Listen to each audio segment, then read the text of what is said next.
Hi guys, be the bull welcomes you again.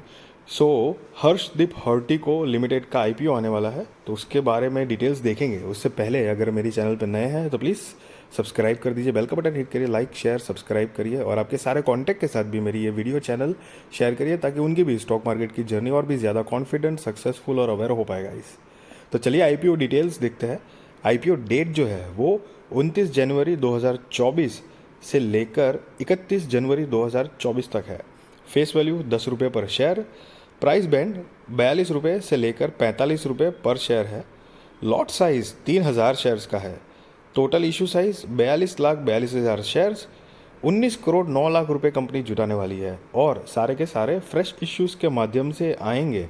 मतलब 42,42,000 shares, 19 crore 9 lakh रुपए company जुटाएगी।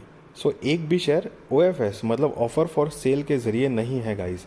अब इसका बेसिस ऑफ अलॉटमेंट जो है वो 1 फरवरी 2024 को होगा। सो इन केस अगर आप इस आईपीओ में अप्लाई करते हो और आपका आईपीओ नहीं लगता है तो रिफंड की इन्फॉर्मेशन आपको 2 फरवरी 2024 को मिलेगी।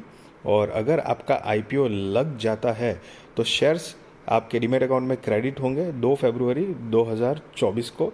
लिस्टिंग डेट जो है वो 5 फरवरी 2024 है। Cut off time for UPI mandate confirmation शाम को 5 बजे 31 जनवरी 2024 है guys. Issue type book built issue IPO. Listing जो है वो बीएसई एसएमई पे होने वाला है, मतलब एक स्मॉल एंड मीडियम एंटरप्राइजेस का आईपीओ है गाइज। मेन बोर्ड आईपीओ नहीं है। जिसकी share holding pre issue 1,18,52,060, share holding post issue 1,60,94,060 है guys. Market maker portion 2,16,000 shares Hem Finlease के बिहाफ पे है। मतलब ये पर्टिकुलर आईपीओ के लिए ये जो भी सिक्योरिटीज़ या ऑर्गेनाइजेशन है, एजेंसी है, वो मार्केट मेकर पोर्शन रहे हुए हैं जिनके बिहाफ पे अलग से ये रखे गए हैं शेयर्स। सो रिजर्वेशन अगर देखेंगे तो क्यूआईबी शेयर्स ऑफर्ड जो है वो not more than 50% of the net offer. Retail shares offered not less than 35% of the offer. NII HNI shares offered not less than 15% of the offer है guys. सो आप retail category में हो तो minimum हो या मैक्सिमम एक ही lot के लिए अप्लाई करना है। 3,000 शेयर्स आएंगे, 1,35,000 रुपये आपको जमा करने पड़ेंगे। और एचएनआई में मिनिमम 2 लॉट के लिए अप्लाई करना है, 6,000 शेयर आएंगे और 2,70,000 रुपये आपको जमा करने पड़ेंगे। सो यहाँ पर गाइज आपको दिख रहा होगा ईजिली, मतलब पता चल रहा होगा कि मेन बोर्ड आईपीओ में 15,000 रुपये है तो आप आईपीओ अप्लाई कर सकते हो। लेकिन यहाँ पर हर एक एटलीस्ट अभी तक का सिस्टम तो ऐसा ही है कुछ कि कोई भी एसएमई आईपीओ हो तो उसकी आईपीओ भरने की जो अमाउंट है वो 1 लाख से तो ऊपर की ही होती है। अब वो वेरी करता है आईपीओ टू आईपीओ कि भाई कभी जैसे यहाँ पर 1,35,000 है तो किसी आईपीओ की 1,05,000, 1,10,000, 1,40,000 ऐसे वेरी करता रहता है। बट 1 लाख से तो ऊपर की ही अमाउंट होती है और थोड़े रिस्की भी होते हैं, थोड़े ज़्यादा रिस्की होते हैं क्योंकि बहुत छोटी कंपनी होती है मार्केट कैपिटलाइजेशन के हिसाब से। तो रिस्क फैक्टर रहता है गाइस। हालांकि शेयर मार्केट में ये तो बात है ही कि इन्वेस्टमेंट हो या ट्रेडिंग हो, हमेशा रिस्क फैक्टर रहता है। बट द थिंग इज़ कि जितनी बढ़िया क्वालिटी की कंपनी चुनोगे तो रिस्क प्रोबेबिलिटी आपकी वो कम रहेगी, आपकी फाइनेंशियल ग्रोथ होने के चांसेस जो है वो बढ़ते रहेंगे। और उसके अलावा भी अगर आप एसएमई आईपीओ हो या मेन बोर्ड आईपीओ हो, अगर आपका पॉइंट ऑफ व्यू क्लियर है कि भाई मुझे लिस्टिंग गेन चाहिए, उसके लिए मैं जा रहा हूँ, या फिर वाकई में मतलब इन्वेस्टमेंट करनी है, तो वो अगर क्लियर होगा तो ज़्यादा बेटर होगा। क्योंकि ये 1,35,000 अमाउंट तो है, बड़ी अमाउंट पहले तो है, लेकिन रिस्क फैक्टर भी है। लेकिन साथ साथ में ये भी है कि अगर आप आईपीओ चल गया तो एकदम ताबड़तोड़ पैसा भी बन जाओगे, मतलब 2 गुना 3 गुना धड़ाधड़, मतलब लाखों में अप्लाई करना है गाइस तो बढ़ेगा भी उसी तरह, धक धक धक एकदम सुपर स्पीड में बढ़ेगा। लेकिन अगर आईपीओ सक्सेसफुल नहीं हुआ गाइस तो ये पैसे भी उसी हिसाब से वाइप्ड आउट हो जाएंगे आपके। तो ये भी बहुत बड़ा रिस्क है। और मैं मतलब आपको कोई आईपीओ में अप्लाई करो या ना करो ये कोई सजेशन नहीं दे रहा हूँ, वो आप अपने रिस्क रिसर्च फाइनेंशियल एडवाइजर को पूछ कर करना। एक ओपिनियन, एक मेरा point of view experience share कर रहा हूँ। हाँ, रिस्की होते हैं गाइज ये। और अगर आपको आइडिया नहीं है तो मैंने डिस्क्रिप्शन में एक वीडियो की लिंक भी दी है, what is SME IPO, brief information है मेन बोर्ड आईपीओ और एसएमई आईपीओ में क्या फ़र्क होता है, एडवांटेजेस डिसएडवांटेजेस। अगर आप चाहो तो जाकर देख सकते हो गाइज, तो आपको एक आइडिया आएगा कि भाई क्या फ़र्क है, किस तरह से मतलब चलता है ये। तो प्रमोटर्स अगर देखेंगे तो mister Hitesh Chunilal Shah is the promoters of the company, जिनकी share holding pre issue 97.38%, share holding post issue 71.72%, मतलब आफ्टर आईपीओ उनकी होल्डिंग जो है 71.72% हो जाएगी और अभी 97.38% का स्टेक हैंडल कर रहे हैं। अब कंपनी के बिजनेस के बारे में अगर ब्रीफ आइडिया ले तो Harshdeep Hortico limited designs, manufactures and supplies pots and planters for indoor and outdoor use. The company's product portfolio includes indoor plastic planters, outdoor planters, illuminated planters, decorative planters, roto-molded planters, fiber reinforced plastic planters, eco series planters etc. तो ये सारे type के planters के जो pots है वो company manufacture करती है, सप्लाई करती है, साथ में and related accessories such as garden hose pipes and water canisters. Sorry guys अगर स्पेलिंग लेने में थोड़ा गलती हुई है तो बेसिकली गार्डनिंग और पॉट्स और उस टाइप का कंपनी का मैन्युफैक्चरिंग और सप्लाई और डिज़ाइन का बिजनेस है। Recently the company also entered in the field of roto moulded outdoor furniture. So Harshdeep Hortico has 2 manufacturing facility है, एक भिवंडी और दूसरी पुणे में। तो भिवंडी वाली जो जगह है उसका करीब मतलब 769 स्क्वायर फीट की जगह है और जो पुणे में है वो 40,000 स्क्वायर फीट की लगभग जगह है। और कंपनी के पास मतलब करीब 3 स्टोर्स है, दिल्ली, पुणे और राजामुंद्री आंध्र प्रदेश में है।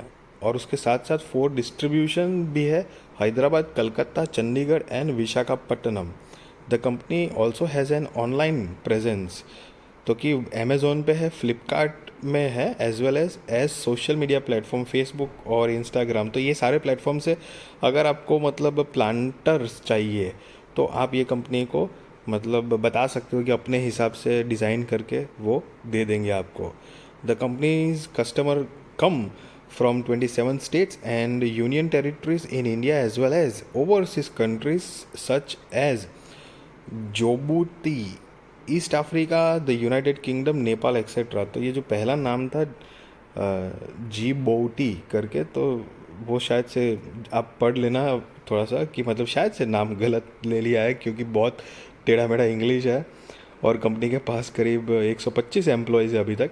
अब कंपनी के फाइनेंशियल्स देखेंगे तो कि यहाँ पर 31 मार्च 2023 और 31 जुलाई 2023 के फाइनेंशियल्स दिए गए हैं। ये सारे फिगर्स हैं ना जो वो लैक्स में है और मैं आपको करोड़ में कन्वर्ट करके बताने वाला हूँ। और 31 जुलाई 2023 के अकॉर्डिंग देखते हैं अगर फाइनेंशियल्स रिसेंट वाले, तो कंपनी की टोटल असेट 30 करोड़ 59 लाख रुपए के आसपास है, रेवेन्यू 14 करोड़ 82 लाख रुपए के आसपास है, profit after tax 1 crore 77 lakh रुपए के आसपास है, नेटवर्थ 13 करोड़ 25 लाख रुपए के आसपास है, reserves and surplus 13 crore 18 lakh रुपए के आसपास है और बोरोइंग्स 6 करोड़ 36 लाख रुपए के आसपास है। गाइस आप नीचे पढ़ भी सकते हो, अमाउंट इन लैक्स लिखा हुआ है। तो ये सारे फिगर्स लैक्स में थे जो मैंने आपको करोड़ में बताए हुए हैं to make you people easy. अब कंपनी के कुछ की परफॉर्मेंस इंडिकेटर देखेंगे तो मार्केट कैपिटलाइजेशन 72 करोड़ रुपए के आसपास का है। तो जैसा कि मैंने आपको बताया बहुत छोटी कंपनीज होती है और बेसिकली सेबी एक्सचेंज और मतलब उन्होंने ये जो फॉर्मेट बनाया है वो बनाया ही इसलिए है, उनके लिए ये एसएमई क्यों है क्योंकि है ही इसलिए क्योंकि मतलब छोटी कंपनी होती है, उनको भी बिजनेस ग्रोथ फंड रेज की ज़रूरत होती है, तो उनको एक अलग कैटेगरी दे दी कि आप एसएमई के हिसाब से अपनी लिस्टिंग कर सकते हो स्टॉक की। अब फ्यूचर में अगर आप अच्छी परफॉर्मेंस करते हो तो आपको मेन बोर्ड में आपकी कंपनी और आपके स्टॉक को शिफ्ट कर दिया जाएगा। तो ये भी है, ऐसा नहीं है कि एसएमई में लिस्टिंग हुई तो एसएमई ही रहेगा। ठीक है गाइस, तो क्योंकि कई बार ऐसे भी होता है कि कई कंपनी अच्छा परफॉर्मेंस करती है, जैसे कि अभी मतलब कुछ टाइम पहले आया था एक stock, if I am not wrong, sigma souls करके कंपनी थी जो एसएमई ही के हिसाब से ही आई थी, लेकिन कंपनी ने अच्छा परफॉर्म किया, मतलब बिजनेस ग्रोथ दिखाई, तो उसको मेन बोर्ड में फिर शिफ्ट कर दिया। तो आज की तारीख में वो स्टॉक जो है वो मेन बोर्ड पे है। जब लिस्टिंग हुई थी तो उस टाइम पे करीब 18 रुपये शायद, if I am not wrong, exactly याद नहीं है। आज का भाव जो है वो करीब 400 450 के आसपास है कुछ समथिंग। तो समझ लो कितना पैसा बना के दे दिया है ये वो वाले स्टॉक ने। सो गाइज ये है जो मैंने बताया आपको, रिस्क फैक्टर भी और चल गया तो, लेकिन याद रहे मोस्ट ऑफ द टाइम ये एसएमई कंपनीज इतना सक्सेस रेशियो अगर देखेंगे तो बहुत कम है, बहुत कम है। तो समझ रहे हो ना, आप 10 जगह दांव लगा रहे हो और 8 जगह पे फेल हो जा रहे हो। अब दो ने पैसा बनाया लेकिन वो 8 की कीमत कौन चुकाएगा? तो मिला जुला के थोड़ा संभल के रहना। Be responsible investor and be responsible trader guys. EPS pre IPO 0, post IPO 3.3, sorry हाँ, पी एक्स प्री आईपीओ 0 है, पोस्ट आईपीओ 13.62 है। और उसको नीचे ये जो नोट दी गई है वो ईपीएस कैसे कैलकुलेट किया है वो दिया गया है। अगर आप चाहो तो पॉज करके पढ़ सकते हो गाइस। तो आगे अब कंपनी के जो ऑब्जेक्ट ऑफ इशू है आईपीओ लाने के रीजंस अगर उसको देखेंगे तो कि कंपनी पहला तो जो है वो रीपेमेंट एंड प्रीपेमेंट फुल और इन अ रीपेमेंट और प्रीपेमेंट इन फुल और part of certain borrowings avail by the company to meet working capital requirements. And तीसरा है जनरल कॉर्पोरेट पर्पस। तो कंपनी के कुछ ये 3 मेजर रीजंस दिए हैं आईपीओ के। तो सो गाइस, अगर ये वीडियो अच्छी लगी तो लाइक करिए, शेयर करिए, सब्सक्राइब करिए। Thank you so much guys.